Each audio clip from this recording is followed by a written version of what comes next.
Today we have our beautiful model eating snacks after school.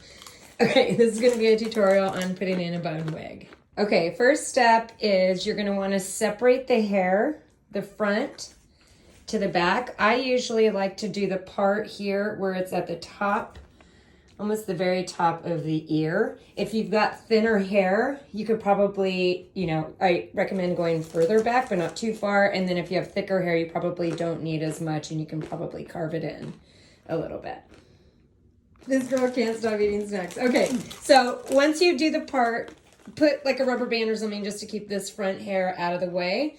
Next step is we're gonna put a ponytail in as tight as possible. Okay, so I have her ponytail in. It's as high as I could get it. One recommendation for the bun wigs is when you're doing this part, hairspray or maybe even use gel to make this as smooth as possible because this will show in the back. And then for those with thicker, longer hair, sometimes it's easier before you put the poof on to braid this. It gives the bobby pins a little more to grip onto. Okay, so for this example, I did a braid. I finished the braid with one of the teeny tiny rubber bands and then I pinned it. We don't need a ton of pins just yet, just to like one bobby pin just to hold it in place. I have these little clear rubber bands for like tiny braids and stuff, which I love having. Now it's time for the front poof. I think your guys' kits will come with these. If not, I sent links on Amazon for you guys to find some of these. What I usually do is tease this part of the hair first and then stick this on. So I'll show you in just a sec. Okay, so I slightly teased it a little bit. I didn't want to do too much. I use this powder.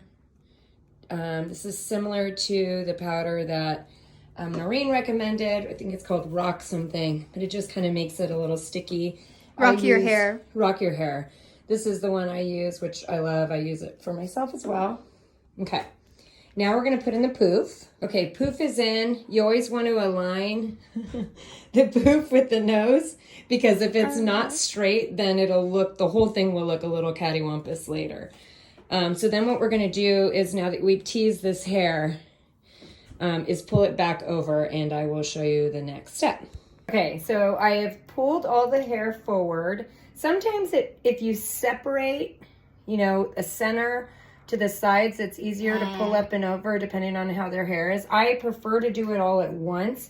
So you just try to slick up the sides, to get rid of the wispies and stuff. Okay, so I pinned it up on top. I kind of twist up here, twist the hair a little bit. I feel like it pulls it tighter. I always fine tune with pins once I get everything else on later. But what I do with the excess is just wrap it around this bun and then pin this in. And then next step is putting the poof for the bun on top of this.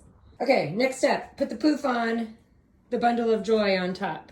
And then you want to be sure you anchor this well to their hair. I use the U type of bobby pins. You want to make sure that this is really on here good because this is what you're attaching the wig to. So if this is loose, then the wig will wiggle around. You want to make this as tight as possible, basically until your children are screaming at you tight. Next step, the beast installation. Your guys's, I think, have more combs than Mia's does, or we lost combs throughout the years and I just didn't notice. So I usually put the comb on the bottom, underneath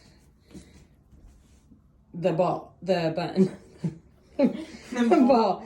But sometimes I also switch it up and put it where the little pulled thing is at the bottom because I find that it's easier when I wrap it around later.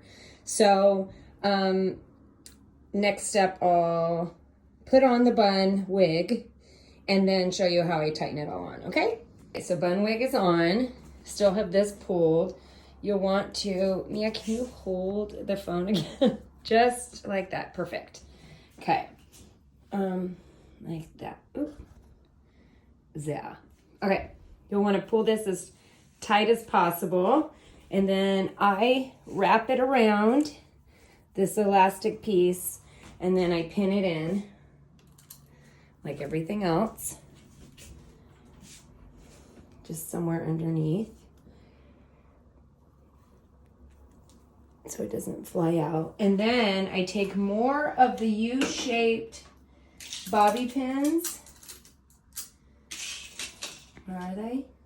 This? Mm-hmm. Okay, well, we're gonna pretend these are U-shaped bobby pins. And pin into the bun, into the bun poof. And do a lot again, because this is, you don't want your wig to fall out. Ask Evelyn and the older girls how funny it was when Evelyn's flew out. We were trying so hard not to laugh. Yeah, they did. Ow! Sorry. That's a common occurrence in wig installation. Okay. Final piece. Floof. Then No, crown. the crown. Okay. Bam! Crown goes behind your bump. Ours is getting a little crusty. Well, that's the old one. Goes behind the bump. I don't know where behind is, Mother. Okay. I will pin this on and then come back. There she is. Finished touch. And then this is when you come back in and just hairspray the heck. If you find that some of this stuff is too loose, you can pin it up underneath the wig. I like doing the wiggle test. Do a wiggle test. And floof and pull. Take a bow. That bobby pin is loose. Yeah, yeah, take a bow. I can't bow.